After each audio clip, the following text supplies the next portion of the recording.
Hai halo Sobat Neces semua. Pada video kali ini saya akan mengulas pertandingan catur menarik yang dimainkan oleh pecatur putri Indonesia, yaitu Chelsea Monica. Pada partai kali ini, Chelsea bermain sebagai putih melawan Heather Richard pada Olimpiade Catur Wanita di Tromsø, Norwegia tahun 2016. Chelsea mengawali permainan dengan E4. Richard merespon dengan pertahanan Perancis, lalu D4, hitam D5 mengajak pertukaran. Chelsea mengabaikan dan membawa kuda ke D2 melindungi pion. Hitam gajah E7 dan Chelsea membawa gajah ke D3. Pion C5 kembali menawarkan pertukaran. Chelsea menerima dan Richard tidak balik memakan pion, tapi kuda dibawa ke F6. Menteri E2 dari Chelsea ikut melindungi pion dan hitam rokade pendek. Kuda F3 mengosongkan jalur rokade, hitam A5 dan barulah Chelsea mengamankan raja. Richard lalu membawa kuda ke A6, dibalas Chelsea pion maju mengancam kuda. Kuda kabur ke D7, lalu pion kembali maju mengajak pertukaran. Richard mengabaikan dan kuda ke B4 menyerang gajah. Gajah terang di sini cukup strategis ya, karena posisinya langsung mengarah ke pion A7. Maka dari itu, Chelsea menyelamatkan gajah ke B1, lalu kuda lanjut pukul pion. Direspon pion usir kuda, lalu kuda kembali ke C6, benteng dibawa ke D1 membayangi posisi menteri hitam, lalu A4 dari Richard, dan Chelsea kembali menyerang kuda dengan pion. Richard lalu memakan pion dengan en passant, dan Chelsea membalas pion kali pion kembali menyerang kuda. Pion balas pukul pion. Lalu di sini Chelsea memberikan langkah kejutan dengan pengorbanan sementara, kuda makan pion B3. Richard pukul kuda, lalu menteri digeser ke C2, kembali menyerang kuda dan mengancam skakmat satu langkah di H7.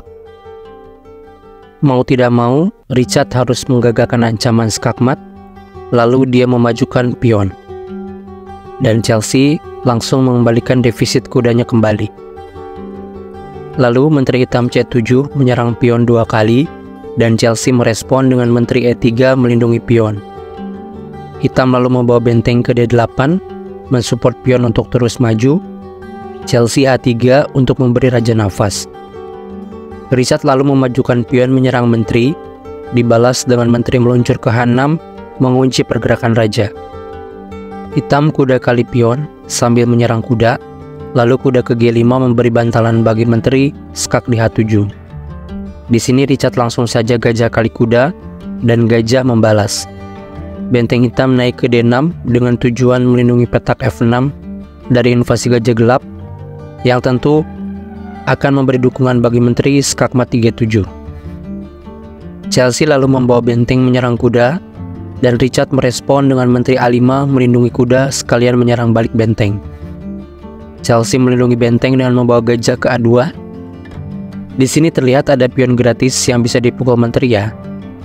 Tapi apa yang akan terjadi jika menteri makan pion A3? Jika menteri kali pion, gajah akan makan pion, skak, dan discover attack benteng menyerang menteri. Jika di sini hitam nekat memakan gajah dengan kuda, maka benteng E8 adalah skakmat. Jadi jalan satu-satunya adalah raja kali gajah dan memasrahkan menteri. Benteng balas kali benteng, benteng kali kuda, dan tentu pada posisi ini hitam akan skakmat dalam beberapa langkah ke depan. Kita kembali. Di sini Richard tentu tahu dan membawa gajah ke F5. Chelsea lalu merespon dengan pion F4 menyerang kuda. Kuda kabur dan Chelsea meluncurkan gajahnya memakan pion di F7, pengorbanan gajah. Pada partai aslinya, hitam tidak mengambil gajah, tapi menggeser raja ke H8. Lalu apa yang akan terjadi jika raja menerima pengorbanan? Maka tentu benteng akan ke E7, skak, raja hanya bisa ke G8, dan menteri G7, skakmat. Oleh karenanya, Richard menghindari skak ke H8, Chelsea lalu membawa benteng ke E7. Sepertinya langkah berikutnya dari Chelsea adalah menarik gajah dan membiarkan benteng serta menteri berkoneksi untuk skakmat di G7 atau H7 ya. Richard lantas mempertahankan diri dengan menggerakkan kuda ke F8 melindungi pion H7. Namun sayang di sini Chelsea membawa gajah ke E8 dan dengan langkah ini juga Richard menyerah kalah. Richard menyerah karena skakmat bagi rajanya akan terjadi dalam 2 langkah ke depan. Bisa kita lihat di sini Chelsea mengancam skakmat dengan menteri ke G7 dan tidak ada lagi hal yang bisa dilakukan untuk mencegah skakmat tersebut. Kalaupun kuda kembali ke E7, tentu menteri akan skakmat di H7. Benar-benar permainan yang sangat luar biasa ya teman-teman. Chelsea menunjukkan performa terbaik dengan langkah-langkahnya yang keren. Meskipun jumlah perwira dan pionnya masih sama, tapi Chelsea bisa unggul secara posisi dan terus melakukan desakan pada posisi raja lawan. Jadi segitu dulu teman-teman. Semoga ulasan kali ini menjadi inspirasi kita dalam meningkatkan skill bermain catur. Kita doakan para pecatur Indonesia dapat terus meningkatkan prestasinya dan menjadi kebanggaan kita semua.